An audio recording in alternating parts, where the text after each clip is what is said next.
Aujourd'hui, on va tenter de répondre à une question.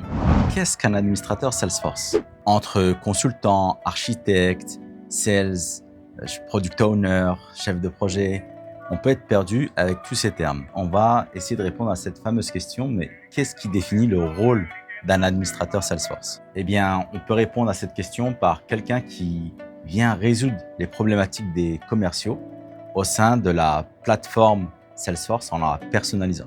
Et ils vont aussi aider les entreprises à mettre en place des processus et à maximiser l'espace dédié sur Salesforce.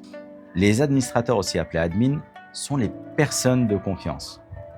Ils sont comme les coachs au sein d'une équipe, toujours là à optimiser, à booster l'équipe pour atteindre le maximum. Ces experts du CRM combinent à la fois leurs compétences techniques et commerciales afin de faciliter et rendre plus simple le travail des commerciaux au sein de l'entreprise. Après, tout dépend des besoins de l'entreprise, mais généralement, ce qui revient le plus souvent, c'est la mise en place d'automatisation, les compétences d'analyse commerciale, avec la proposition de rapport et surtout la sécurité.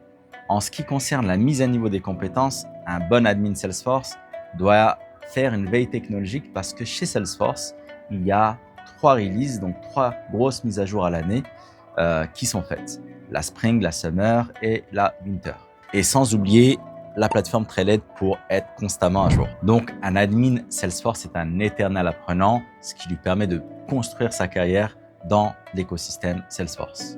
Et ce qui est bien, et ce que moi j'apprécie aussi, c'est que n'importe qui, mais vraiment n'importe qui, peut rentrer dans l'écosystème Salesforce. D'où cette formation en administration Salesforce pour ouvrir une porte. Ça ne donne pas un job, mais ça ouvre une porte pour que ça soit accessible et bien évidemment, ça demande beaucoup de travail.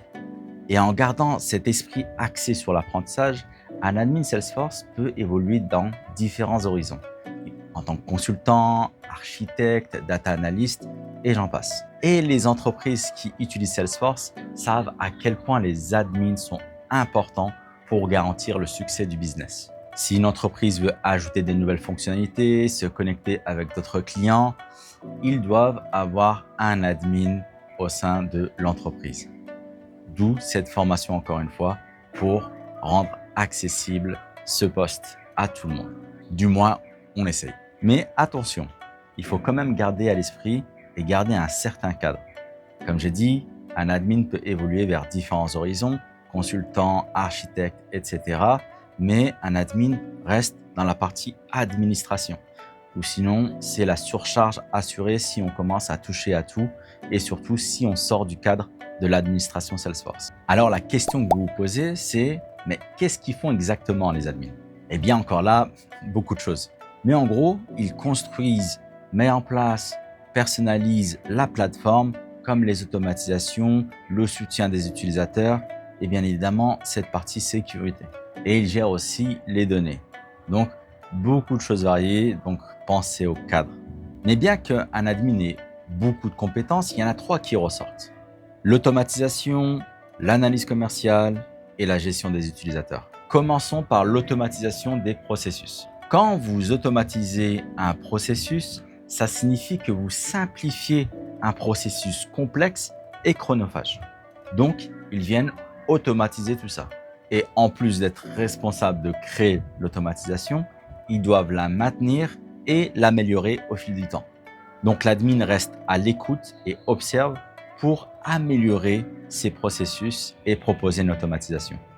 Il va donc conseiller l'entreprise pour donner la meilleure façon d'implémenter l'automatisation, notamment grâce à l'outil des flows. Les flows, je rentrerai en détail plus tard dans la formation, mais c'est ce qui va permettre de mettre en place tous ces processus d'automatisation, des répétitions, etc. sans savoir coder. C'est du no-code. Un exemple concret, imaginez l'équipe commerciale a besoin, selon le processus de vente, d'envoyer un email spécifique et personnalisé au client. Ça, il le met en place avec les flows. Maintenant, l'analyse commerciale. L'admin doit avoir la capacité de regrouper les bonnes informations pour mettre ça sous forme de tableau de bord ou de rapport pour simplifier la vie au quotidien des commerciaux. Généralement, il n'est pas seul, il est soutenu par le directeur commercial qui l'aide ou une autre personne qui l'aide à mettre en place ces tableaux de bord. Et c'est là que l'admin devient l'interlocuteur privilégié pour mettre en œuvre ces solutions.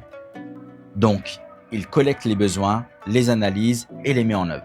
Et enfin, la partie essentielle du CRM, la gestion des utilisateurs. L'admin soutient au quotidien les utilisateurs au sein de l'entreprise. Il personnalise les expériences utilisateurs avec les profils, les rôles, les permissions, les groupes et j'en passe. Là aussi, on y reviendra en détail tout au long de la formation. Et également, il peut créer des formations pour les utilisateurs pour les aider à adopter et faire évoluer leurs compétences au sein du CRM. On peut dire aussi qu'un admin est un fin pédagogue. L'exemple le plus classique, c'est que chaque utilisateur ait les droits nécessaires pour réaliser son travail au quotidien. Lui, il a accès à ça, lui, il n'a pas accès à ça, lui a accès à telle chose, lui n'a pas accès à telle chose. Voilà, ça c'est la base. Et il peut même aller au-delà en vraiment personnalisant avec des applications dédiées à certains utilisateurs, notamment avec l'App Manager. Et ces applications personnalisées, avec ces onglets, ces objets et d'autres éléments, qu'on verra aussi, je vous rassure, sont dans un seul et même endroit. Et ça, c'est beau.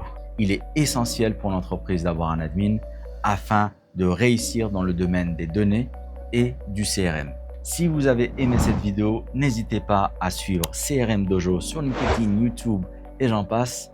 Merci à vous et je vous dis à la prochaine vidéo.